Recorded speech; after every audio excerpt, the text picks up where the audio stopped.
ये एक ऐसी कहानी है जो आपको अवचेतन मन की अनदेखी शक्ति और विचारों के खेल से रूबरू कराएगी। ये कहानी महेश और राज की है, जिन्होंने एक ढोंगी बाबा की भविष्यवाणी का सामना किया। लेकिन क्या महेश की मौत बाबा की भविष्यवाणी थी या यह उसके मन का खेल था? और राज कैसे बच गया? आइए जानें इस रहस्यमयी कहानी का अंत। महेश और राज बचपन से पक्के दोस्त थे। दोनों एक ही कॉलेज में पढ़ते थे, लेकिन उनका जीवन के प्रति नजरिया बिल्कुल अलग था। महेश का परिवार धार्मिक था, जहां अंधविश्वास का गहरा प्रभाव था। वह बचपन से ही हर बात को दिल से मानता था।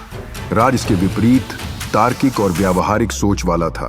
वह सिर्फ वही मानता जो खुद देख सकता था। एक दिन महेश और राज बाजार में खरीदारी करने गए। बाजार के कोने में एक बाबा बैठे हुए थे, जिनके चारों ओर भीड़ लगी हुई थी। बाबा के बारे में लोगों में बातें हो रही थीं कि वह भविष्यवाणी करता है और उसकी बातें कभी झूठी नहीं होती। महेश ने उस भीड़ को देखकर राज से कहा, चलो बाबा से पूछते हैं, हमारे भविष्य के बारे में कुछ बताते हैं क्या? राज ने हंसते हुए कहा, मुझे ऐसे ढोंगियों पर विश्वास नहीं है महेश।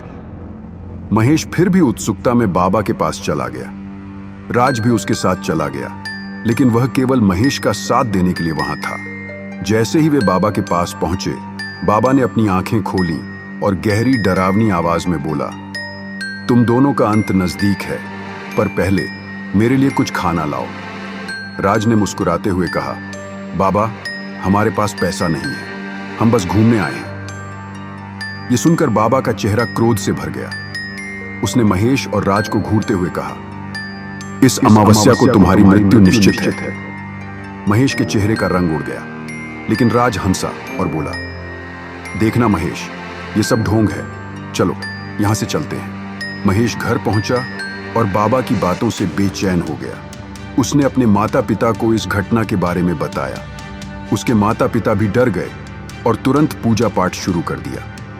महेश के मन में बाबा की बात इतनी गहराई तक बैठ गई कि वह रात दिन उसी के बारे में सोचने लगा। महेश मन ही मन सोचने लगा, अगर बाबा सच कह रहे हैं तो, अगर मैं सच में मर जाऊं तो? राज ने उसे कई बार समझाया, महेश ये सिर्फ तुम्हारे दिमाग का खेल है। अगर तुम इसे सच मान लोगे तो हो सकता है इसका असर हो। लेकिन महेश हर दिन कमजोर होता जा रहा था। उसके अवचेतन मन ने बाबा की बातों को इतना गहराई से मान लिया था कि उसकी तबीयत दिन ब दिन बिगड़ने लगी। राज ने बाबा की भविष्यवाणी को कभी सीरियस नहीं लिया। वह हमेशा महेश को यही कहता, महेश ये सब तुम्हारे मन का वहम है, अगर तुम इसे इग्नोर करोगे तो कुछ नहीं होगा। राज ने यह सोचकर एक योजना बनाई कि वह बाबा की असलियत का पता लगाएगा। उसने तय किया कि वह खुद बाबा के पास जाएगा और उसकी शक्तियों की सच्चाई जानने की कोशिश करेगा। राज महेश से कहता है, मैं बाबा से मिलकर सच का पता लगाऊंगा। मुझे लगता है कि यह सब धोखा है और हमें इस डर से उबरने की जरूरत है। अमावस्या की रात आ गई। महेश बिस्तर पर लेटा हुआ था। उसका परिवार उसके पास बैठा था। महेश की तबीयत इतनी बिगड़ चुकी थी कि वह खुद को मौत के करीब महसूस कर रहा था। उसकी हर सांस भारी हो चुकी थी। उसी रात राज बाबा के पास पहुंचा। वह जानना चाहता था कि बाबा की भविष्यवाणी में कितनी सच्चाई है। राज बाबा से कहता है, तुमने महेश की मौत की भविष्यवाणी की थी, लेकिन वह तुम्हारे डर से मर रहा है, न कि किसी भाग्य से। तुमने उसे डराकर उसके मन के साथ खेला है। बाबा मुस्कुराया और रहस्यमयी ढंग से बोला, मुझे किसी को मारने की जरूरत नहीं। लोग खुद अपने मन से अपनी मौत बुलाते हैं। महेश ने मेरी बात को अपने अवचेतन में जगह दे दी और अब वह खुद को मौत की ओर खींच रहा है, जबकि तुमने इसे कभी नहीं माना, इसलिए तुम पर इसका कोई असर नहीं होगा। राज आश्चर्यचकित होकर बाबा से कहता है, तो तुम्हारी शक्तियां सिर्फ मन के खेल हैं?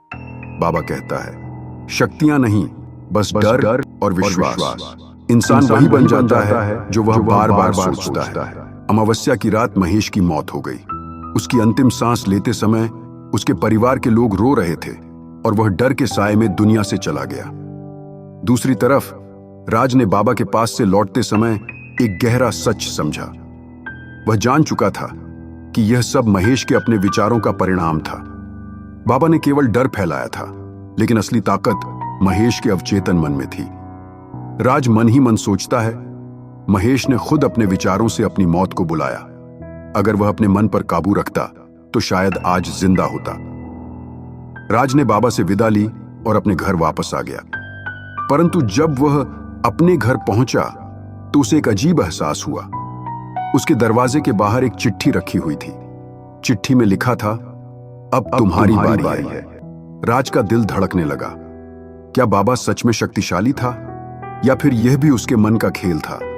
क्या वह भी महेश की तरह मौत को बुला रहा था या वह इस खेल को तोड़ने में सक्षम होगा? यह कहानी हमें सिखाती है कि हमारे विचारों में कितनी शक्ति होती है।